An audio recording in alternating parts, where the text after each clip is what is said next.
If heaven could receive mail, to whom would your love letter to grief be about? Welcome, everyone. I'm Tiffany, your Love Letter to Grief podcast host.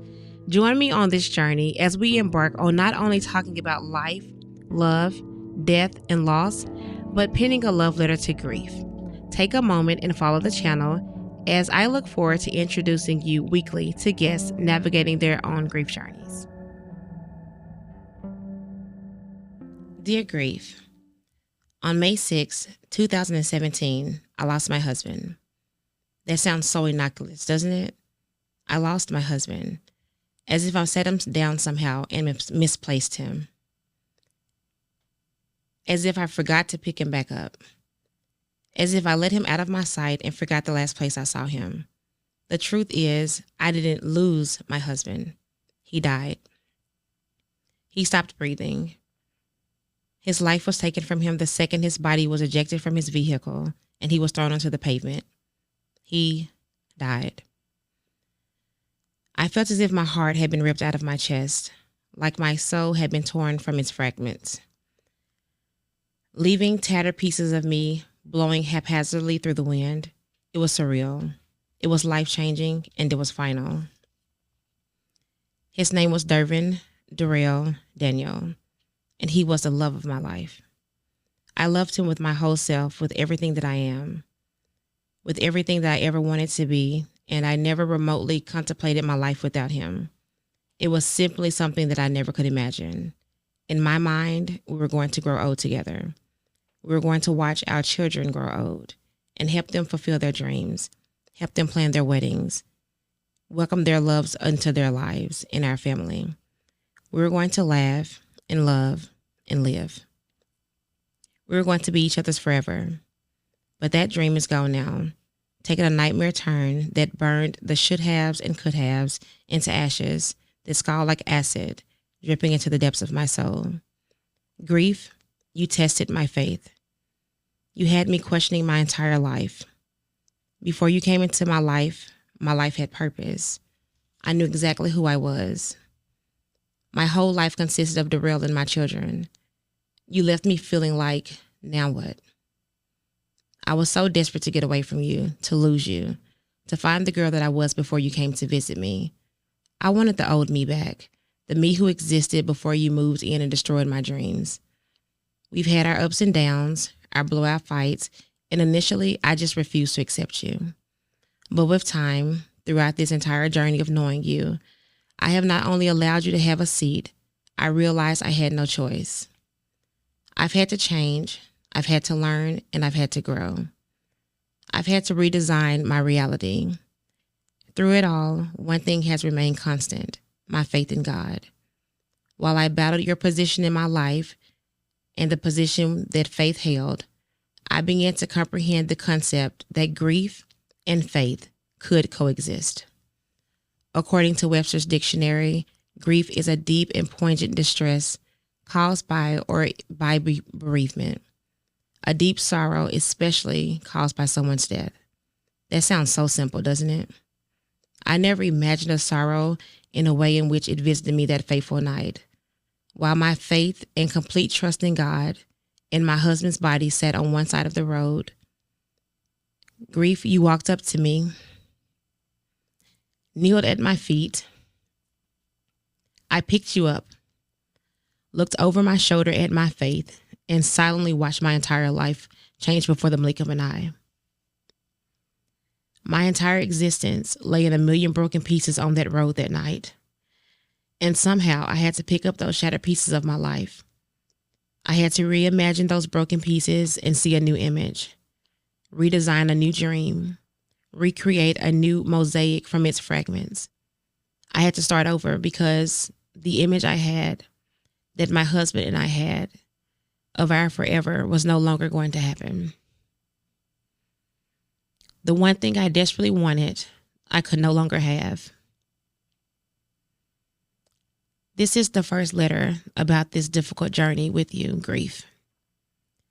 It is a journey I never thought about, one that I never imagined would hit so hard and so close to my home.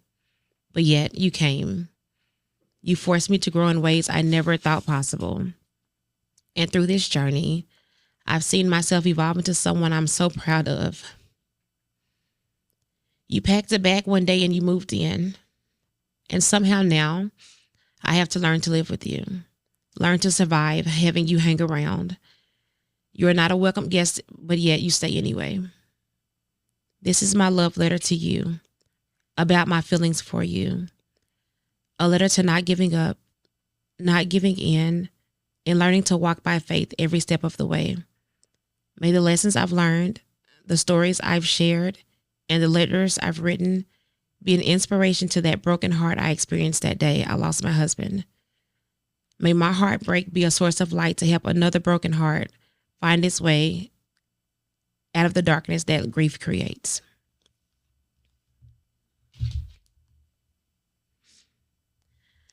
So, sometimes I read these love letters that I've written to grief, and it immediately takes me back to where I was when I wrote it. And sometimes, although they're hard for me to read and even harder for me to hear out loud, it does give me a little bit of encouragement that I'm able to see how far I've come, because I can literally close my eyes and go back to that night, and every single moment of that day, it replays like it was yesterday, and it's been 7 years. So I'll just give you a little insight to my love story with my husband. I'm from a small town in Arkansas. I met my husband when I was 12 years old. And I know people think, oh, that's just puppy love. And although it may have been puppy love, it was literally the love of my life, because I learned so much about life and love, faith, forgiveness, friendship, family, and everything in between from that relationship. And looking back at it, I feel like the reason I met him so young and was able to have him for that long is because I literally was able to love him for an entire lifetime. And that gives me some type of like just comfort, because of all the people that God could have chosen to navigate life and to make mistakes with and learn and live with. He chose me for him and him for me. And I just think back to like our story and just all our family and friends that have been such an important part of our journey from the very beginning, even to now. I like to call my family and friends my circle of love, because in times like this, the thing that you're going to need to depend on after you have, of course, the first thing is yourself. You have to depend on yourself and God. You have to allow yourself to be alone with what you're feeling and allow yourself to feel the emotions that you're feeling. But your circle of love, whether it be someone that was assigned to you through blood or through God, is a friend. That circle of love has really been what's been the constant for me, even from the very beginning. So our love story was funny. It was a lot. It was entertaining. It was needed. It was necessary. It was vital. It was everything. And we literally grew up together. And I just think back to all the things that we've been through over the years. And the thing that, and the reason I wrote this book, Learning to Walk by Faith, is because I was being tested. My faith was being tested right before Darrell passed away. We went through a situation where I found myself literally walking, pleading, and crying to God, asking him, why was this happening? And because I'd prayed about our relationship, I'd prayed about our marriage, I'd prayed to make sure that what I wanted was aligned with what God was telling me I was supposed to do. Because a lot of times we have these dreams and aspirations, but we never check with God to say, hey, this is kind of what I'm thinking. And we never hear God. Sometimes we don't give God time to answer and say yes or no. And so before we got married, I considered myself to have really prayed and meditated and fasted on if this was something we were supposed to do. And with every reassurance in my soul, I felt like God gave me the answer yes every time I asked.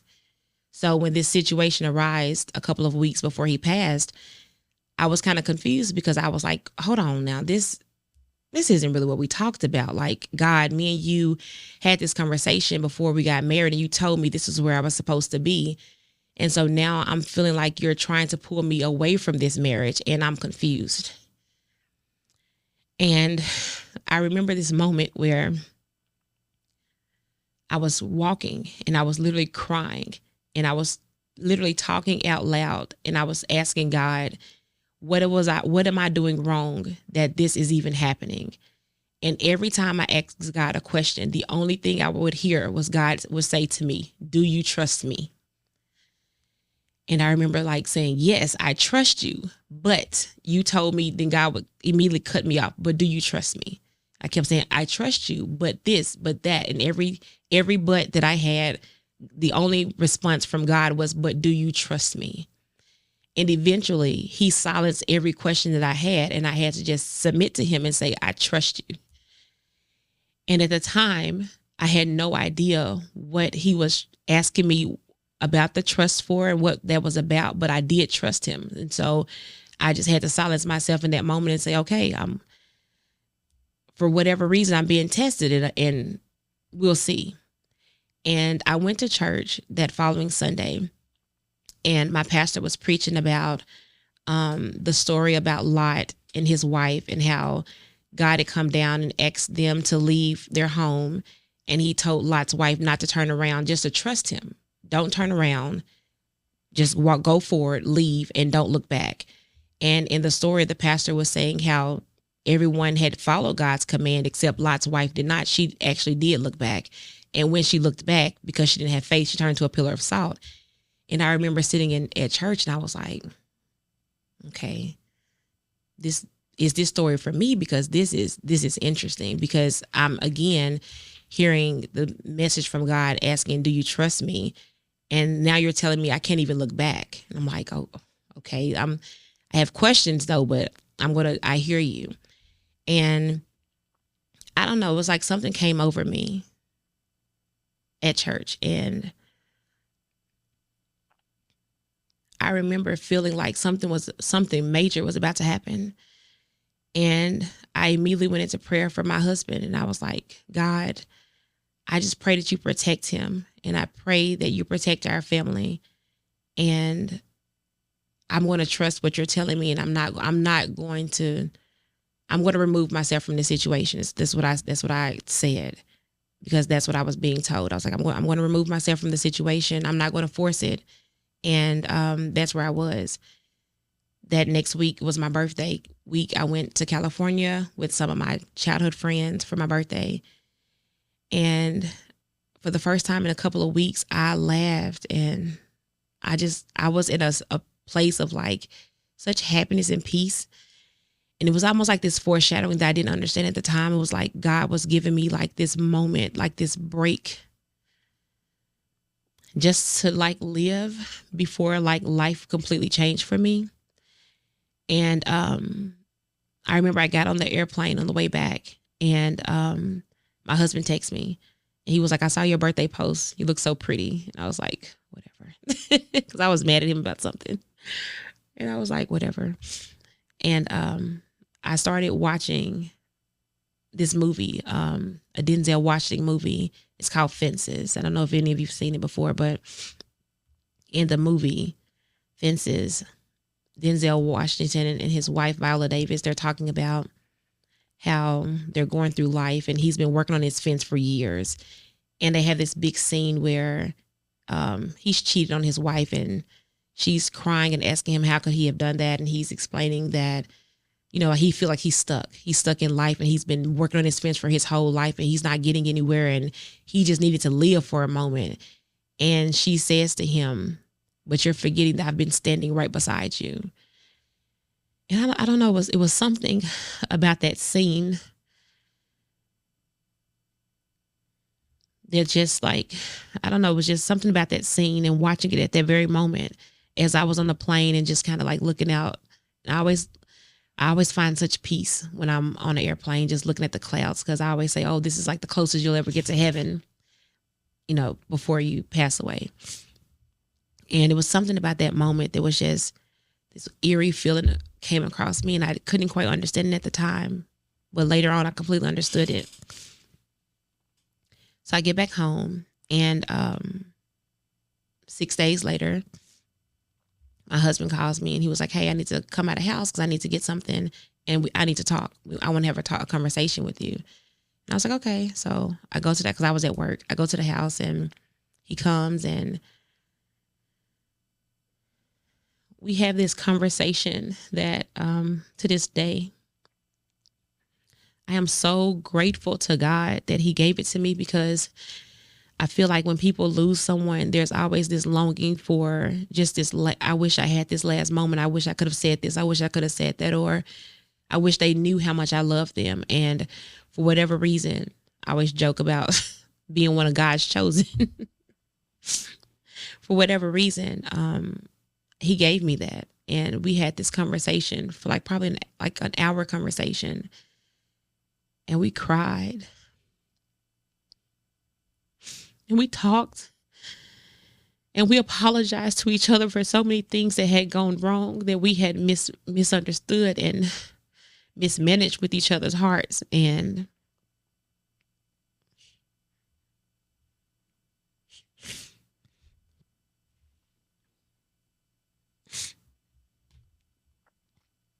he explained to me where he had been mentally the last couple of weeks. And I listened. And I just remember just sitting there with him, and I just cried. It was so weird because we were just talking. I was just crying, and he was just reassuring me how much he loved me and how much he wanted our family to be intact, and just apologized for a lot of things that had happened. And I remember thinking, like, because sometimes I can be so emotional.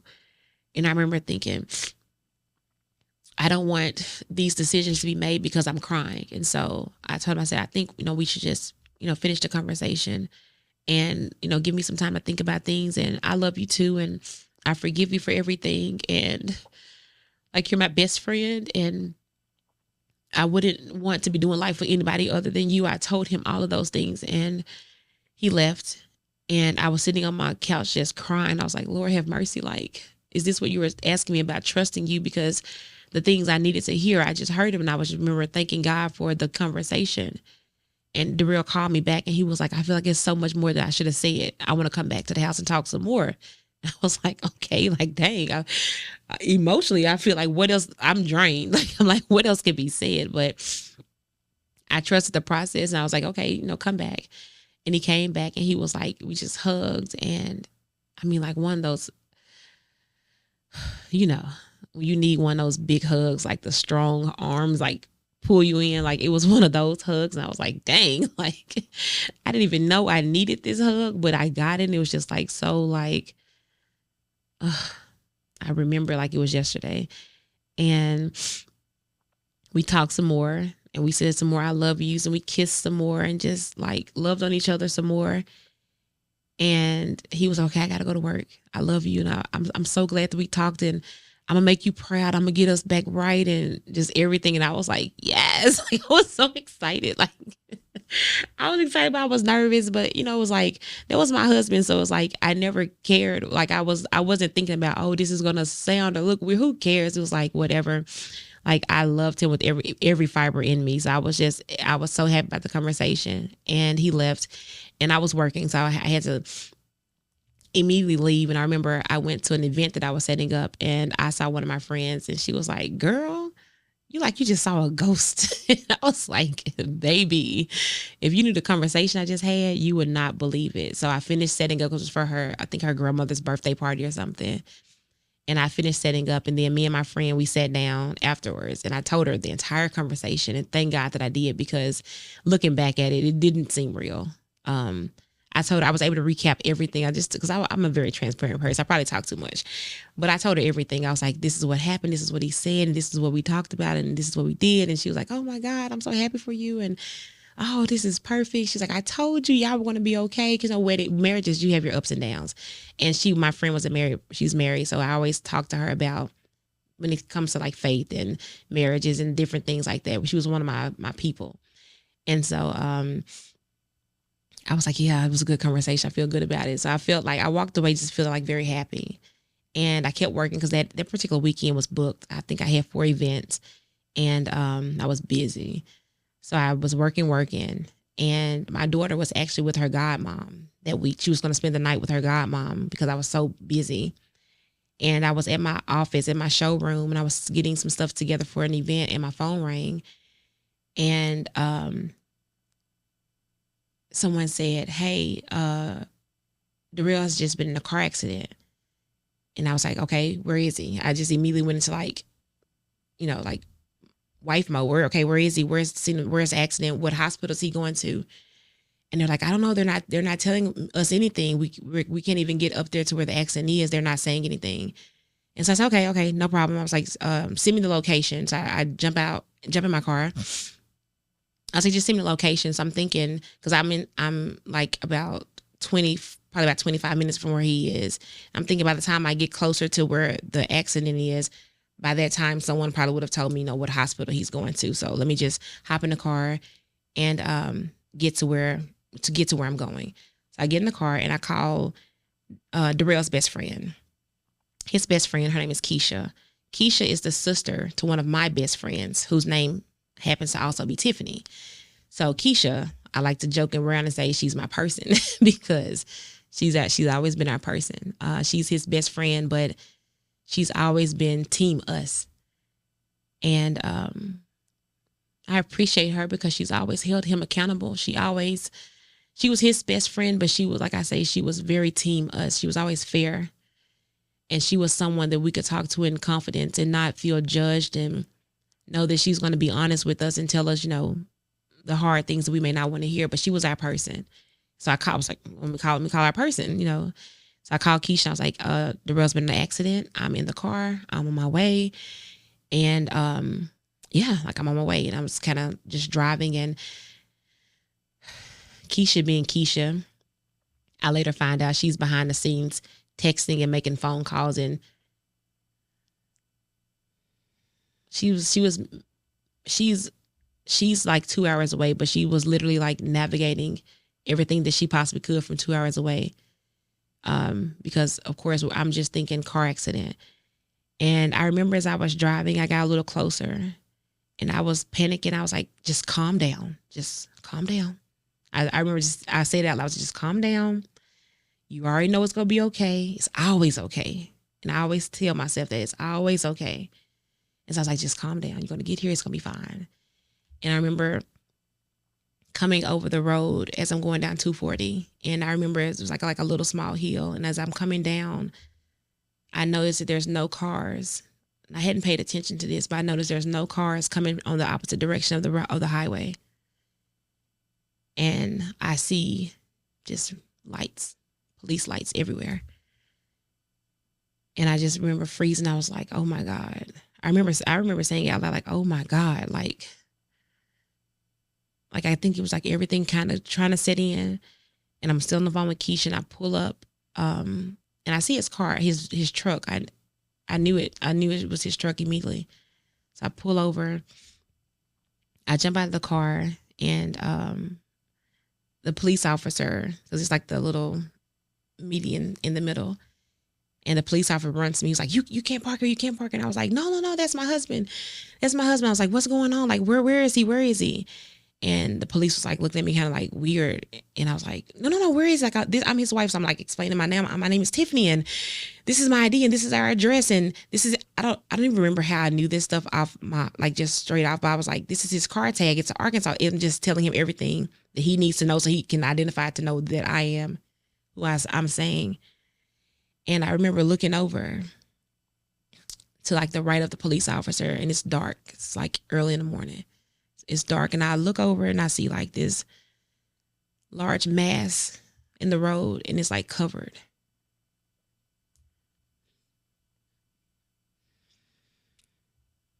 And I just remember saying, is that my husband? And the police was just like, he was a few of them at this point. They were kind of looking around, like, I guess like trying to confirm if they should say anything. And they were like, oh, you just need to get in your car. You need to go to the precinct. They hand me a business card. Like, you just need to go to this precinct. And I was like, precinct? I was like, is he arrested? Like, what do you mean precinct? And they were like, yeah, just get in your car and go to this precinct. And I was like, no, what is that on the road? Because there's like debris on the road. There's like clothes. I see like paper, just everything in his car. I see it on the road. And I'm like, well, what is that? And they didn't want to say it. And so I don't know why I said this. It was so funny. I touched the police officer's arm and I was like, I'm a social worker. You can tell me. I don't know. I just felt like if I told him that, I don't know why I said that, but I said that to him. And I was like, just tell me, is that my husband on the road? And he was like, yes, ma'am.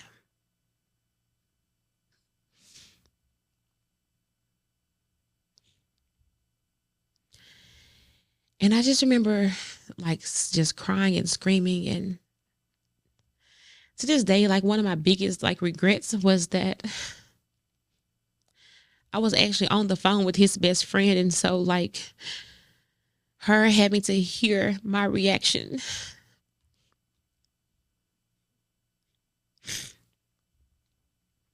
to losing him was just like, I know how hard it was for me saying it. So I've talked to her since. And so I know how hard it was for her to hear it. But I really regret that she was on the phone when that happened.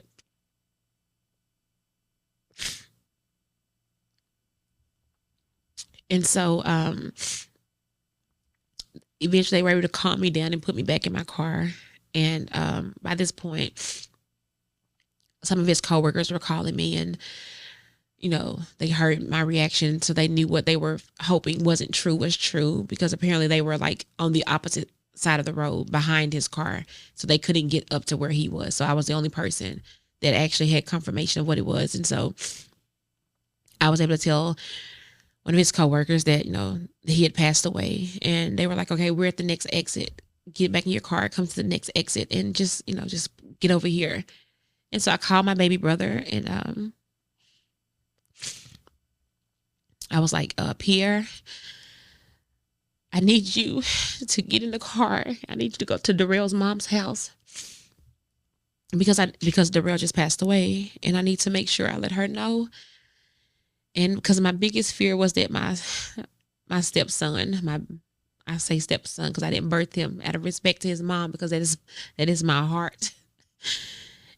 And so I did not want my son to wake up to Facebook posts saying RIP to his dad. I wanted to make sure that he received that news the way that he deserved to receive it. And so my brother drove to Darrell's mom's house and woke her up and gave her the phone. And I was able to give her the heartbreaking news that we lost him, and she was able to tell our son that he passed.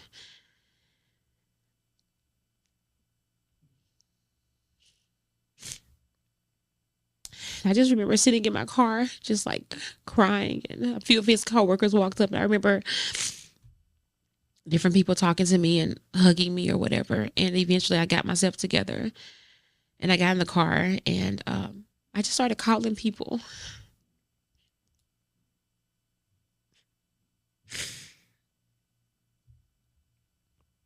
Because I was in shock. So I just started calling like my friends, and I called my mom.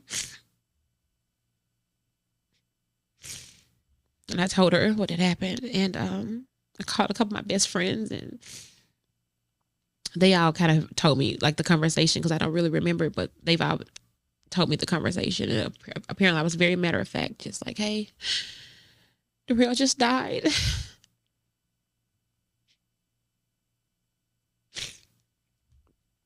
And I remember calling his cousin, who was Taylor's goddad. He's a pastor. And I remember calling him, and I remember saying, hey, just letting you know that Darrell passed away in a car accident. And he was talking to me, and I was like, you know, this is probably why God was asking me, did I trust him, a couple of days before? And he was just sitting on the phone listening to me, and I was like, yeah, this is why he kept asking me, did I trust him? Because I'm going to really need him, like really bad. the next couple of weeks. And so I remember telling his cousin, this is not going to be, or this is not going to be the end of my story. And I promised Darrell that I will make sure that this test that I'm going through is going to become my testimony. And I'm going to just like make him so proud and just continue to like love and live and trust God in this process. And I just remember just feeling so conflicted because I was so hurt and I felt so betrayed by God.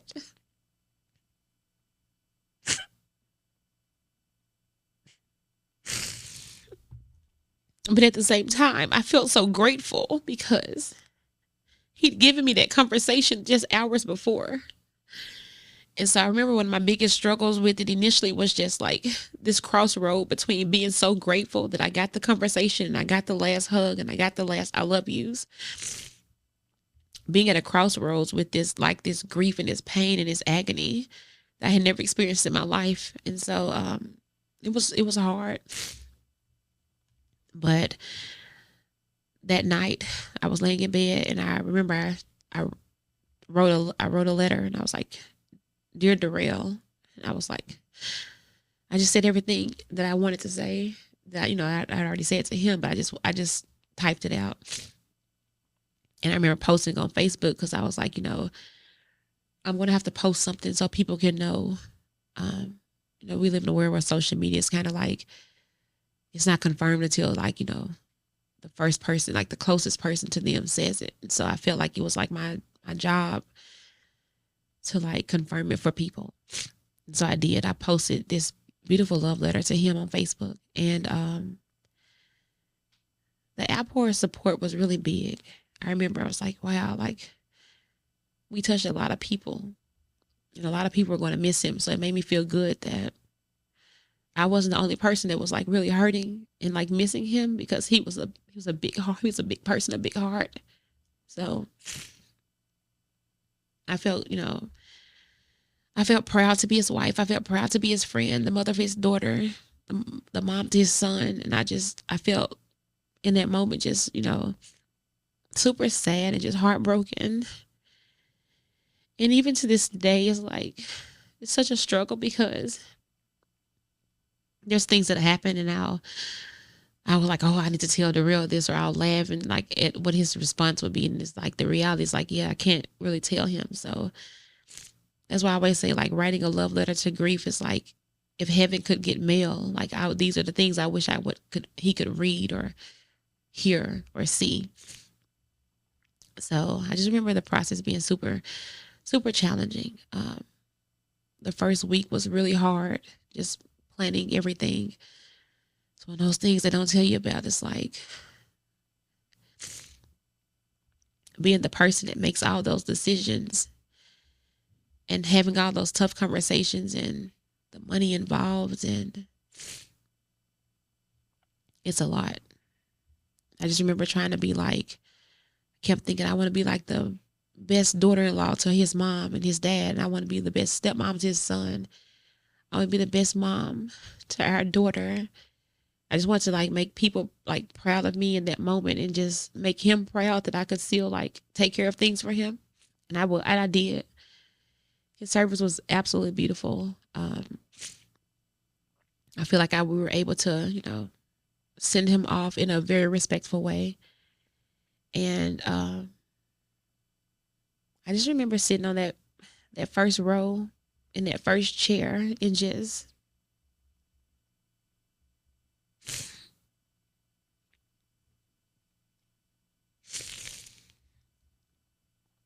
it was like just watching like my entire life just like kind of like just fade away as he was in the casket. And it was kind of ironic because the funeral was held in the same place that our wedding reception was held, and so that place held a lot of like happy memories for me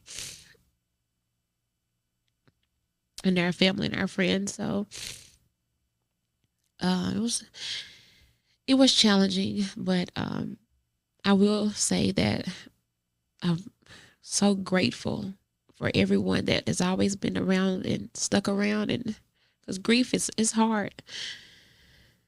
You lose a lot of people in grief, because for me, I think it was like the reality to my friends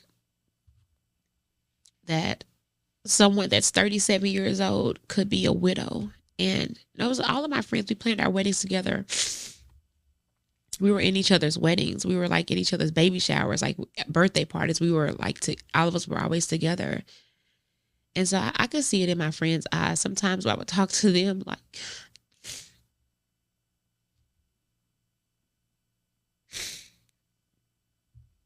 I could see the fear that I kind of gave them, because it was like the reality that it could happen to any of us if it happened to me. And so I could see that from people's eyes, just talking to them. And sometimes I would talk to people and I could just see like this sadness that they had for me. And I appreciate it, because it was some dark moments. And sometimes I just needed to talk to someone. And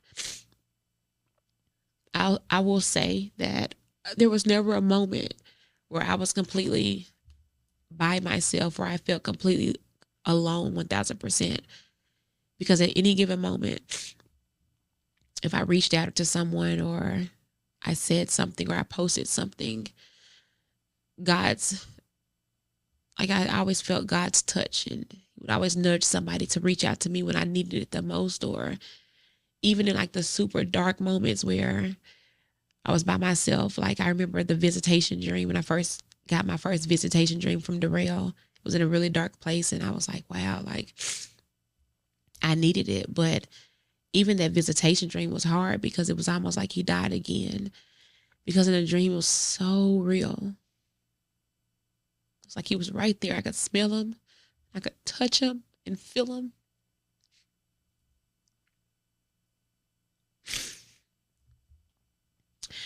And then it's like you wake up and it's like, man, it's like you feel like the person just died all over again.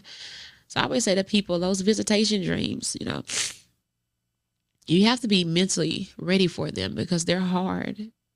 They give you a lot, but they take a lot from you as well, because you do feel like you lose the person again. But those visitation dreams, I get them a lot. This past week, like his birthday just passed August the 15th. So it's been a tough month. Our daughter's a senior in high school.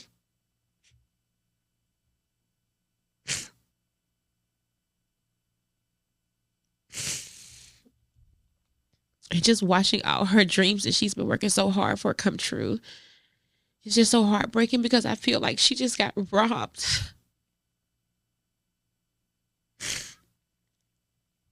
of having her dad there, and he would be so proud of her.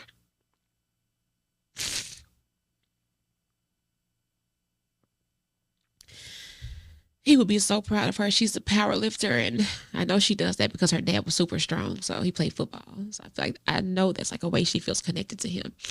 But she does such a good job, and she's so smart and so driven, and she's such a good kid. And so this month it's been really hard.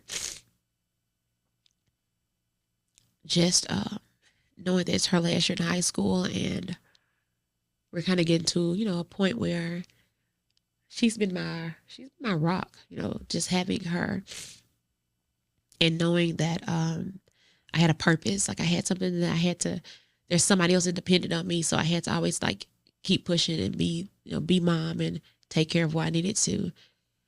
So it being her senior year and his birthday, it's been 7 years. They say 7 is like the year of completion. And I don't feel complete, that's for sure. But it's interesting because it's like, she's completing high school. So it's been really emotional. And I've had in like the last 2 weeks, I've had probably 10 visitation dreams. It's so weird. It's like, I took a nap one day when I came home from work. It was like a 30-minute nap. And he came to me in a nap. And I was like, man, like, I don't know. It's just like confirmation for me that like the things that I'm praying about and wanting to do, like with this podcast, like I talked about, like wanting to use my platform to help other people that are grieving and give people a space to talk about their grief journey, because Like, I've always said that my ministry in life was love because I was a wedding planner for years. And I was always a part of these people's big celebrations and baby showers and bridal showers and graduation parties and birthday parties. Like, I love celebrating. That's been something my mom instilled in me. She was always big on birthdays. And so I love birthdays. I love making memories and capturing them. So I always said that my ministry was love. And I feel like it's the same thing. Like, this podcast for me is the exact same thing. Like, yeah, I'm talking about grief, but grief is love. Like, grief is like, it's love, but it's like this weird, eerie, unfinished feeling. But it's definitely love. It's like, because the harder you love somebody, the harder you're going to grieve them. And so those nights where I'm like in bed, like unable to even get it together, or those mornings where I'd rather cry than get up, and those days where I'm in the shower and the tears and the water mix and I can't separate the two, like those moments, as hard as they are, I embrace them because I wouldn't have those moments if I didn't love him as much as I did. And so I accept it. Like, that's why I say I write a love letter to grief, because it's such an intimate thing. It's like a love letter is so, like, it's personal. It's like I really want to get something across. And so me writing a love letter to grief is like my constant, it's a constant reminder to myself of how much love we had and how much we lived and loved each other. So this podcast is really just, I want to change the conversation about grief. You know, it's kind of interesting. If you work in corporate America and somebody passes away, they say, oh, you get like 3 days of bereavement. What are you going to do with 3 days? It's like, that's nothing. Like, 3 days is insane. And so I just want to change the narrative that surrounds grief and the conversations. I want people to talk about it. I don't want us to shy away from it. Yeah, it's sad and we cry and all the things, but that's okay. Like, that's life. One thing for sure, I always say, the people who get it, they get it. And the people who don't, they will. And so I pray for the people who don't get it yet, because my heart breaks that one day they will get it. And I don't want anyone to have to sit in this position, because it's really, really hard. But it's the one thing we all have to go through. Like, we're all going to lose somebody at some point. So I want this podcast to be a place where people can come on and share their love letters to grief, and not just talk about how they lost the person, but talk about why the loss was so significant. Because a lot of times we talk about grief, but why does it hurt so bad? I want to hear the story as to why you love this person so much. Like, what was so special about your mom in your relationship? What was so special about the relationship you had with your son? Why was your dad such a great person? Why should we know about your husband's story? Those are the things that I really want us to discuss during this podcast. And there's so many people that are connected to me close. They have lost some amazing people. And it's never ending. Like, grief doesn't end. There's no like ending. There's not like some graduation of, oh, okay, got it all wrapped up. We're all grieved out, you know. We can go on now. Like, life is great, because it's just waves. It comes in waves. I remember the first couple of weeks, I would always get text messages and people would say, how you feeling? How you feeling? And I would always be so honest. I would always say, I don't know yet. I'll let you know. I don't know yet. And they were like, okay, just whenever you figure it out, let me know. And I remember taking the kids on a cruise for Father's Day weekend, which was just a month after he passed away, which was, now that I think about it, kind of crazy. But we needed that. We needed that vacation, and we needed to be on the water, and we needed to be together. So I took Taylor, one of her best friends, and I took one of Martyrus' best friends, and I took my best friend, and we went on a cruise for a week, and we just tried to live a little bit, tried to laugh. And I wanted to just get the kids away from home and just get them somewhere different. And I'm glad I did, because I can tell the difference it made. And I remember one night I was laying down. It was it was a really rough night, choppy night on the water. And I was sitting there, and it was just like, if you ever been on a cruise where it's like on the rocky nights, it's like, man, it was like, like it was just it was a lot. And I remember thinking like, man, this water is so, it's just, you can't tame it. It's just like, it's just out here just doing whatever it wants. And I was like, you know what? This is how I feel. And so I remember typing something up on my phone. And I said, for weeks, people have been asking me, how do I feel? And I finally have the answer. I said, I feel like I'm tied to the front of a boat during one of the like choppiest times of the night, where the waves are coming in uncontrollably. And every time I think I'm about to get enough breath, enough air to be okay, I go back under the water. Like the waves come back in, they take me back under. And it's like, you never know the timing. It's just like any given moment, the waves come crashing. And I was like, that's how I feel when it comes to my grief. I feel like I can be going through the day and being okay. I'm breathing. I'm okay. And the waves of grief come in out of nowhere, no warning, and they just take me under. And they just take me back to this same sad, scary, dark place. And I just keep holding my breath, waiting to come back up and praying that before I lose the last little breath in me, I'm brought back up to the surface. And I usually am. It's just like, you feel like you're drowning. You feel like you're surrounded by water, you're drowning. You can't, even if you can swim or not swim, you can't get it together. And it's like you keep holding your breath, you keep trying to come up for air. You're just literally gasping for air, like gasping at any like little faith or any hope that you can find in the moment. And then the waters may calm down. You're like, whew, thank God. And then you hear something, you smell something, you see something, and just like that, you're back under the waves, and you're back to holding your breath. You're back trying to get back to the top of the surface. And I remember telling my friends, this is how I feel. This is how I've been feeling for the last month. I feel like I'm drowning. And every time I try to catch my breath, something happens and I go back under. So I always talk about grief comes in waves. And so I recognize it. Like I know it's like the brain, the mind knows. It's like there's like this internal clock.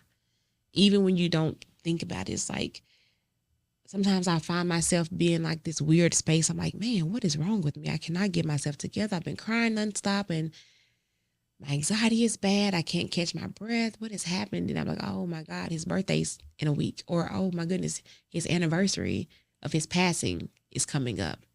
Like the mind knows. It's interesting. And I've heard people say, oh, I forgot my dad's birthday. How could that happen? It's like, you can give yourself some grace. Like, it's like sometimes maybe mentally you can't handle even knowing what it is, but a lot of times your body, your brain, it will remind you of those days. And so a lot of times I'm going through life and those waves will come crashing in and I'm like, okay, this is what's happening. So for the last month, the waves have been super heavy. They've been bad. It's been rough. 7 years out and senior year combined, it's like, the waves. But, I'm pushing through. I thank God for my daughter. I thank God for my relationship I still have with my son. He's married now. We got 3 babies. And so it's like, yeah, they helped with the waves. Like they helped calm my waves. Everything about our kids, they're like this calming force for me. I thank God for them. And I just thank God for the love that we shared. I thank God that I was chosen for him and he was chosen for me. And it's like the wedding vows say, for goodness, they say through goodness, through the good, through the bad, the ups and the downs, that's, you're supposed to be there for each other till death do you part.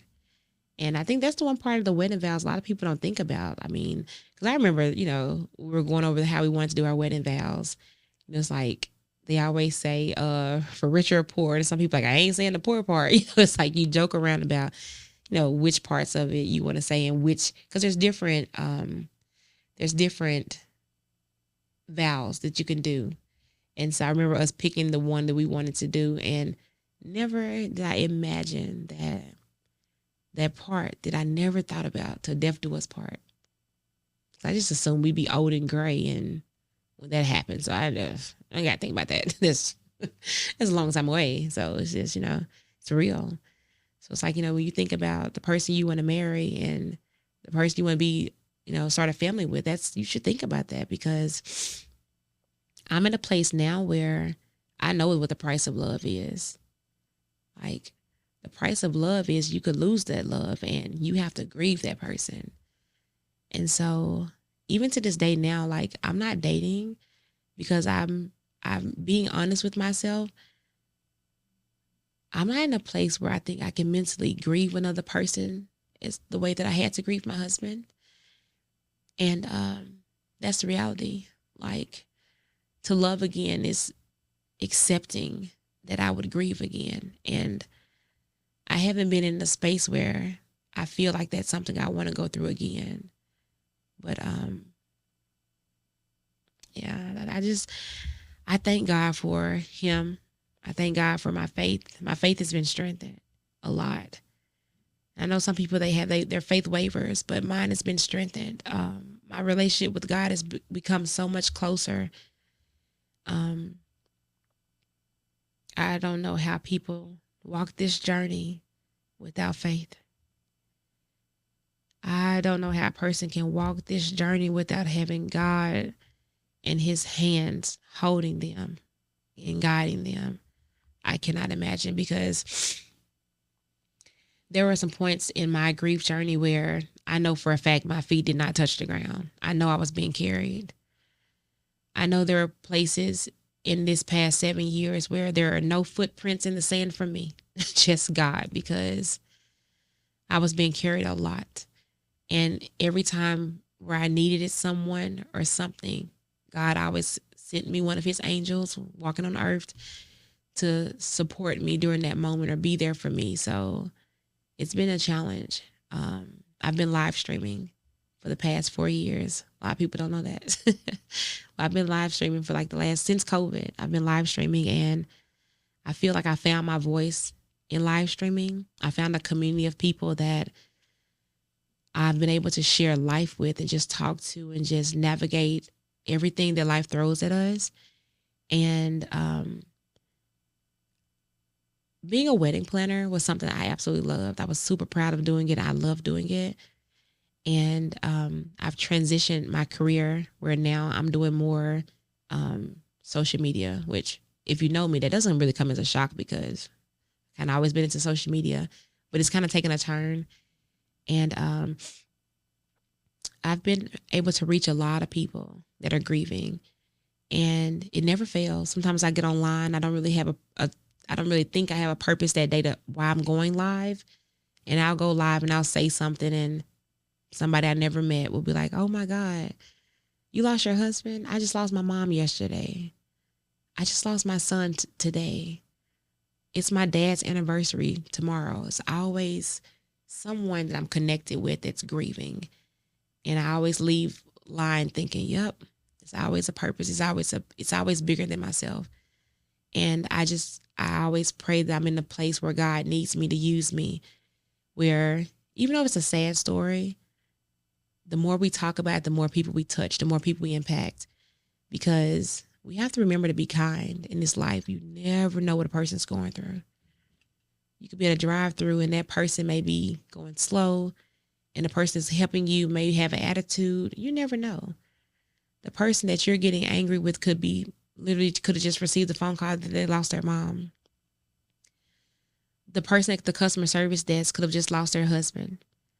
You're a teacher and you're fussing at a child who's dealing with the loss of their father senior year. You never know who you're in contact with, whose life you could impact by just being kind and just being patient with people and giving people some grace. And even when it comes to giving people grace, I say that to myself all the time. I remember there was a couple of people that during my grief journey, I remember thinking like, this person wasn't really there like the way I thought they would be there. As a matter of fact, my brother and my husband were really good friends, real close friends. They were classmates. And my brother he didn't come to the funeral. And I remember at the time I was so hurt because I was thinking like, man, like how in the world did my brother just not make the drive to come to Darrell's funeral? Because like they were close. Like we had just spent Thanksgiving together, and they were like having the time of their life together. I was like, how? I was kind of confused as to why he didn't come. And I remember the next Thanksgiving, I was at my mom's house, and I hadn't seen my brother. I hadn't seen him in a couple of months, and I was mad at him. I was. And I remember I was like thinking to myself, I'm going to go ahead and let him know how I feel. And I remember telling him, I'm mad at you. And everybody kind of looked a little weird. I'm like, why is everybody looking weird? Like, I'm just being honest. Because I was at this, grief it gives you this permission to be honest with people. It's like, you know what? I've lost it all. I can say whatever I want to say. So I didn't even really care. I was at a place where I was just going to say what I needed to say. As I told my brother, I was like, I'm mad at you. And he was like, I know. And I was like, how could you not come to Darrell's funeral? Like, your sister lost her husband. How could you not be there? And my brother, he's retired military. I think he did 3 tours in Iraq. And I've never been in the military before. I don't know. I've heard stories, but I don't know firsthand how tough that can be. And my brother's like, yeah, I know you're mad at me. And he was like, I've watched a lot of people die, and I've lost a lot of people.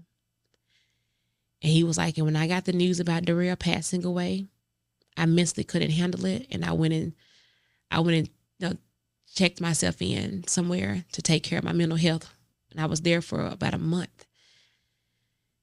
And I just remember feeling so heartbroken in that moment, because here I was thinking how my brother wasn't there for me whole time. My brother couldn't be there for me because he was going through something himself. And I think a lot of times we forget about the other people who are also grieving. And so there was a moment that God taught me that life is so much bigger than just myself. Be careful at how you feel toward other people. And I was upset with my brother, never knowing, because nobody told me. I guess maybe they didn't think I could handle knowing that, that was going on. But I remember like, wow, imagine you being upset that your brother's not at the funeral and he's somewhere taking care of his mental health because he's watched one too many people die in front of him, and he can't mentally handle seeing his friend in a casket. And so that changed something in me as well, because it made me really think about taking myself out of equations when I'm thinking about how someone's handling something. So I've learned a lot of grace throughout this process, and I give people a lot of grace. Sometimes you feel like, oh, someone's not here for me, and I thought they would be here. And this person lost their mom. They know what I'm going through. This person lost their dad. They know what I'm going through. But sometimes people just don't mentally have the capacity to do more than what they're doing. And so I've learned that. I'm very mindful to give people grace and not expect more from people, because I never know what people are going through. And so in this grief journey, I think even if you're grieving the loss of someone, it may be, you may have lost your brother and you may have siblings, and you feel like all of you should be going through the same thing and you should be able to relate. But you have to remember, everyone's battling something different. Everyone handles things differently. And sometimes people just don't know. It's not that they don't care. They just don't know. One of the best text messages that I used to get when I was going through my grief was, I would get a text from somebody else say, I don't even know what to say, but I'm praying. And it's something about that text to me, because it's like, When you text someone and say, I don't even know what to say, to me, it says you thought about it. You wanted to think of something. You couldn't quite put the words together, but you acknowledge that you should at least say something. And so I always encourage people to say something. You never want to have a friend or family member that's going through a loss and in the back of their mind, because people unfortunately they take notes. They keep tabs of things. And so you never want to be one of those people that your best friend's going through something and you don't send a text because you don't know what to say. I don't want to make it awkward. I don't want to make you sad. Listen, there's not a day that goes by that I don't realize that I'm a widow. There's not a day that goes by that I don't miss him. There's not a day that goes by that I don't think about him.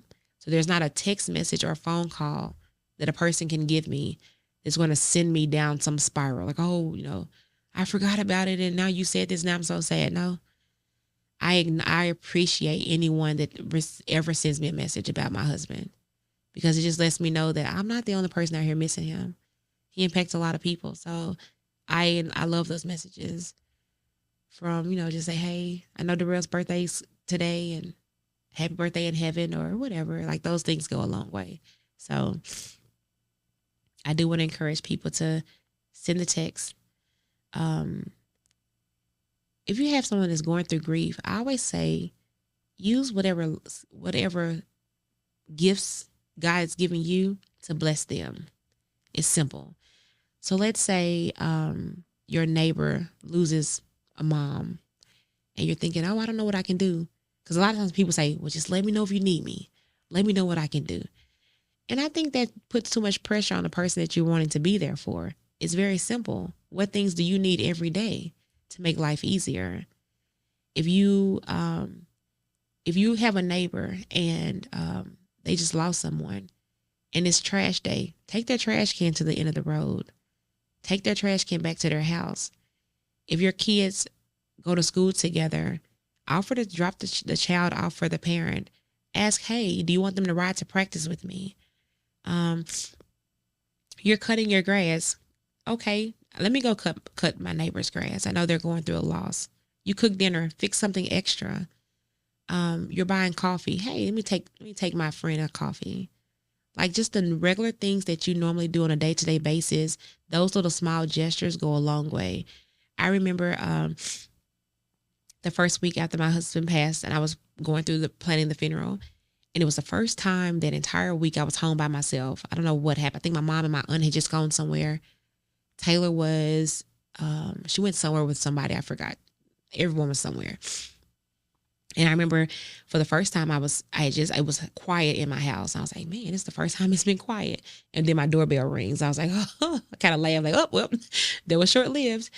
And I go to the door and it's this man, never seen him before. And he was like, hey, he's like, Tiffany, your friend ordered you a dinner. And I was like, huh? I was like, who? He was like, Cheryl. He was like, Cheryl, I'm a chef. And he said, Cheryl had me cook you a meal and I just wanted to bring it to you. And I never forget, it was a steak dinner, it was a steak potato, and it was delicious too. It was probably like the first time I'd actually sat down and ate. I had been on the go so much. And Cheryl was one of my friends from like a few years back. We were in a book club together. I didn't talk to her every day. I hadn't talked to that girl in, I don't know, a while. And that's something that stands out to me to this day. Like, you just never know. Like, that hot meal, I had just gotten back from the funeral home. I was by myself, and I sat there and I was like, wow. And I wasn't home by myself long. I think maybe 15 minutes later, somebody showed up. But it was just like for 15 minutes, I was just thinking like, wow, here I am having a hot meal and somebody thought about me. And that was really sweet. And I appreciated that from her. So anything that you can think of doing that can help someone, I would say do it. Go visit with them. Go sit with them. Go drop something off to their house. DoorDash them something. Send them a gift card. Do something nice for their kids. I remember one of my neighbor, Angela, down the street, her and her family were going on a trip to Disney World for their family vacation. And she called me and she was like, hey, I know y'all are going through a lot. And she was like, is it okay for Taylor to go to Disney World with us? I was like, wow. I was like, yeah. I was like, how much money does she need? And she was like, oh, just she only needs like, I don't remember how much it was. And I remember telling my baby brother, I was like, yeah, Taylor's gonna go to Disney World. I think she needs like, I don't remember how much it was. I said the amount. And my brother was like, okay, I'm gonna send the money right to you right now. He was like, that'd be great. Let her go. That'd be great. He's like, I'm gonna send you the money, get her some clothes or whatever she needs to go for the trip and get her packed up. And that'd be a good break for her. Let her get out the house and you have some time to yourself. And she did that. So for like, I think 5 days, she was gone from home. And as a parent, when you first, it's hard to cry in front of your kids. So I didn't want to do that initially. I did sometimes, but not a lot. So I remember just like that little break was well needed. And I appreciated her for doing that. But even thinking about just, like how I needed a break from Taylor just so I could cry if I needed to. But I also wanted her to, I didn't want to shy away from the reality of what I was going through. And I wanted her to understand that it was okay to have emotions. And so every once in a while, I wouldn't go to the bathroom if I needed to cry. I wouldn't get in the shower if I needed to cry. I would let her see me cry. Because, I thought, if this is how I feel, how does her 10-year-old body handle the emotions of what she's going through losing her dad? And so I wanted to let her know that, it was okay to be sad. It was okay to think about him and feel him and cry. So I would have these moments in front of her and I would talk to her about it. And we did grief counseling immediately. I was probably 6 weeks out. We started grief counseling. And that was very, very good for us. The grief center that we go to is here in Memphis. It's called Good Grief. Good Grief. But Robin was my therapist and she's amazing. I remember the first time I went in and I sat down and she was like, so, why are you here? And I remember, and I don't know if this is how it's supposed to be. I'm not sure, but I know it was exactly what I needed. I sat down with Robin and I just started sharing our story. And I was, it was so early on. So I was so raw with it. And I remember for like the first 30 minutes, I just talked and I just cried and she cried. And I don't know if that's like the professional thing to do, but it was the human thing to do. And I appreciate it because it was exactly what I needed, because I was at a point where I literally thought I was losing my mind. I was going crazy. Like I was pretty sure I was needing to be committed to a hospital because I really feel like I was going crazy because I couldn't like understand everything I was feeling.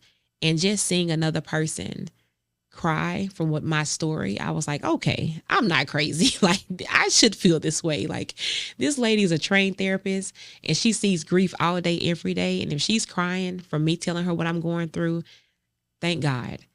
And just that vulnerability that she showed, just the human side of her, having empathy for me, it really helped me, number one, trust her.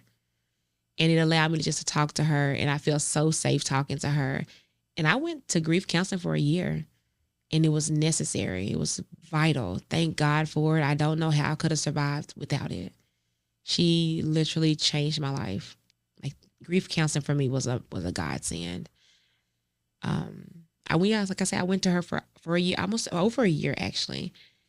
And I remember I was telling you guys, I was like, my birthday was exactly a week before he passed away. And so I remember the entire year, because people always say, oh, the first year, get to the first year, you'll be okay. Get to the first birthday, the first Christmas, you'll be fine. And in my head, I was like, yeah, I'm going to get through this. I'm going to get through this. And then my birthday is going to come and I'm going to be okay. I'm going to get my old self back. Because remember I was telling you, I was like, my birthday, I had this moment in California where I was so happy. And I was realizing throughout the first year, I was like, I haven't felt happiness like that at all. So I kept thinking, if you get to your birthday, you'll probably be fine. And so I remember I went to Delaware because one of my best friends, we had the same birthday. I went to Delaware and we were going to go to hang out in Delaware. We were going to go to New York for our birthday. And I remember waking up the morning of my birthday thinking that life was going to be back to normal. And I just remember waking up and I sobbed and cried like a baby. I actually felt like I was back at day one and I was so confused. And I was like, how in the world am I a year out and I'm still feeling like I was, day one. And I was like, I thought I was going to be able to get myself back. I was so confused and so upset. So I go to counseling the following week, and I'm telling Robin, I'm like, I'm confused. I was like, I was convinced I was going to get my old self back. And she was like, oh my God. Like, she kind of laughed. Like, I was like, she's like, I feel like I didn't. She's like, you're never going to be that person again. And I was like, what? And it was just like hearing it. And I'm sure that's not how she said it, but like, that's how I received it. Cause I was like, what? And just hearing her tell me that, I wished I knew that a year before. I wish that someone told me that the person I was when I lost my husband, I would never be that person again. Because I was searching and fighting and racing and chasing that person for a year, because that was the last time I'd felt true happiness, was the week before. And so I was like, if I knew that I would never get that person back, I feel like it would have made grieving a little different for me. But I still embrace it. Like, it is what it is. Like, but looking back at it, I learned so much about myself, and I'll never forget it. It was 2022, and I was in Miami with one of my friends. It was her birthday, and we're celebrating her birthday. It was a lot of us there for her birthday. We had the time of our life. Oh my goodness. And oh, so nice. She went all out. It was the best time. And I remember laughing, and I was like, oh my God. So I texted my best friend. I was like, girl, I finally met her. And she was like, you met who? And I was like, the new me. And she was like, oh my God, I'm so happy for you. Because I told her about, like, trying to find I've been trying to find this new me since my husband passed. And I was like, yeah, I found her. And I was like, and I love her. I was like, she's so fun. Like, oh my God, I'm so excited. And I was like, yeah, I finally found the new me. And I kid you not, it was exactly one day later that I found myself, which is crazy. I thought I had found the new me. And not 24 hours later, my baby brother, Pierre, who I told you guys about, called me as I was about to board a plane to go home from Miami, because I got COVID. I was sick. He called me and he was like, Dad died. And I just remember thinking, life is cruel. Like, there's no way. I just met the new me, and now you're telling me I'm going to have to find her again because I just lost my dad. Well, life is even crueler, because 24 hours after that, I lost my brother Pierre. And it's going to have to be another love letter to grief, because I'm not quite ready for that one yet, but I'm not a stranger to this journey. And so when I say that I really feel like love and grief is my new ministry, like, it is what I feel like is my purpose now. I'm excited to introduce this podcast to people, because I want other people to have a space to talk about the people they've lost in their journey. And I look forward to it. I look forward to doing the work. I accept my assignment, because that's what I feel like it is. But yeah. So yeah, that's my love letter to grief. Learning to walk by faith after losing the love of my life, my husband, Dervin Darrell Daniel.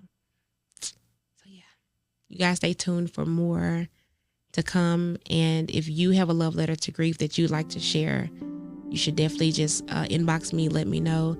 And I'd love to get you guys on to share your story. And let's just change the way people talk about grief and how we're grieving.